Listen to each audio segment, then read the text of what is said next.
کوئی حج اکبر ہے نہ کوئی حج اصغر ہے، البتہ اتنا ضرور ہے کہ اگر جمعہ کو حج کا دن آ جائے تو ثواب زیادہ ہے، اس کو ذہن کے اندر رکھیں۔ لیکن جو بھی دن حج کا ہے وہ بہت بڑا دن ہے،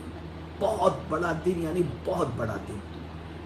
اس دن سے بڑا دن کون سا ہو سکتا ہے؟ تو اس دن اللہ کا منادی، اللہ اور اس کے رسول کی طرف سے اس دن جو ندا دیتا ہے، وہ ندا کیا ہے جانتے ہیں آپ؟ ان اللہ بریء من المشرکین ورسولہ، اللہ اور اس کا رسول مشرکوں سے بیزار ہیں، یعنی وہ لوگ جو شرک کرتے ہیں، اللہ اور اس کے رسول جل جلالہ و صلی اللہ علیہ وسلم مشرکوں سے بیزار ہیں۔ یہاں پر میں آپ کو سمجھا دوں کہ یہ جو ہم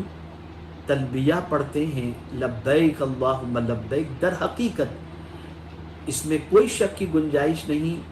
کہ کسی ندا دینے والے کے جواب کے اندر ہم کہتے ہیں، یعنی معبود برحق کو ہم یہ عرض کرتے ہیں کہ مولا ہم حاضر ہیں، مولا ہم حاضر ہیں۔ تو یہ ایک طرف سے شرک سے برات کا اعلان ہے کہ مولا ہم کسی کو اپنا معبود نہیں مانتے، تجھے اپنا معبود مانتے ہیں، اور ہم شرک سے ہم بھی بیزار ہیں، اور قدم قدم پر ہم کہتے ہیں لبیک اللہم لبیک، لبیک لا شریک لک، ان الحمد والنعمت لک والملک لا شریک لک۔ اس تصور کو ذہن کے اندر بٹھاؤ کہ ہم شرک سے برات کا اعلان کر رہے ہیں۔ اس میں کوئی شک نہیں کہ اللہ کے منادی کے ندا پر لبیک تو کہہ رہے ہیں، لیکن اس پہلو کو سامنے رکھیں جو قرآن کی روشنی میں ہے کہ شرک سے برات کا اعلان کر رہے ہیں، اور اپنے رب کو رب مانتے ہوئے اس سے اپنے تعلق کو مضبوط کرنے کی ہم کوشش کر رہے ہیں۔ اب وہاں سے آنے کے بعد کوئی ایسا کام نہیں کرنا ہے جس کی وجہ سے اللہ عز و جل کی ناراضگی کو دعوت دینا مقصود ہو، یا پھر شرک کی طرف قدم بڑھتا ہوا دکھائی دے۔ ویسے الحمدللہ مسلمان شرک سے بچتا ہوا ہی نظر آتا ہے، لیکن اس پہلو کو خاص طور پر تعلق باللہ کے لیے ذہن کے اندر رکھیں، اور مقاصد حج کے اندر اس مقصد کو پرائیورٹی کے اندر رکھیں کہ ہم اللہ عز و جل کے علاوہ کسی کو معبود نہیں مانتے، اور اپنے رب سے تعلق کو مضبوط کرنے کی آپ حج کے سفر کے اندر جو ہے وہ کوشش کریں۔ ایک یہ ہو گیا۔ دوسرا آپ دیکھیں مقاصد حج میں دوسری چیز یہ ہے کہ میرے پیارے آقا صلی اللہ علیہ وسلم کے پیارے دیوانوں، مختلف قسم کے ٹینٹ ہوتے ہیں، مختلف قسم کی کیٹیگری ہوتی ہے،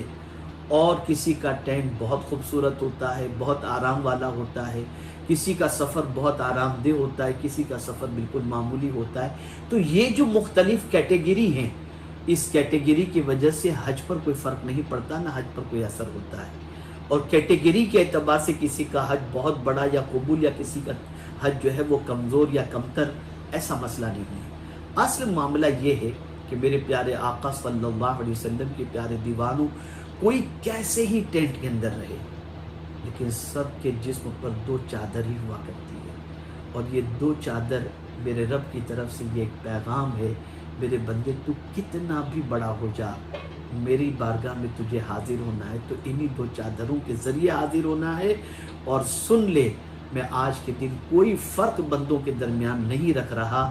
آج میرے نزدیک سب سے عزت والا وہ جو سب سے زیادہ تقوی والا ہے، جو زیادہ تقوی اختیار کرے گا، آج اس کا مرتبہ میرے نزدیک بہت زیادہ ہے، نہ لباس سے ہے، نہ مال سے ہے، نہ زر سے ہے، تقوی تقوی اور تقوی۔ میرے پیارے آقا صلی اللہ تعالی علیہ وسلم کے پیارے دیوانوں، اسی کے ساتھ یہ جو پہلو سمجھ میں آتا ہے وہ یہ ہے کہ کوئی کسی مسلمان سے یہ نہیں کہتا کہ یار تم یہ کپڑے کیوں پہن کر کے آئے ہو۔ یہ یگانگت یہ بتا رہی ہے، انما المؤمنون اخوہ، ہر مومن آپس میں بھائی بھائی ہے۔ اور سفر حج کے اندر آپ دیکھتے ہوں گے ایک دوسرے کا خیال کرنے کی کوشش کی جاتی ہے، اور ایک دوسرے کا خیال کیا بھی جاتا ہے۔ یہاں پر رب قدیر جل جلالہ حج کے ذریعے ایک پیغام دے رہا ہے، جیسے لباس کے ذریعے تم سب ایک ہو، ایمان کی وجہ سے بھی تم بھائی بھائی ہو۔ اور یاد رکھنا، یہاں سے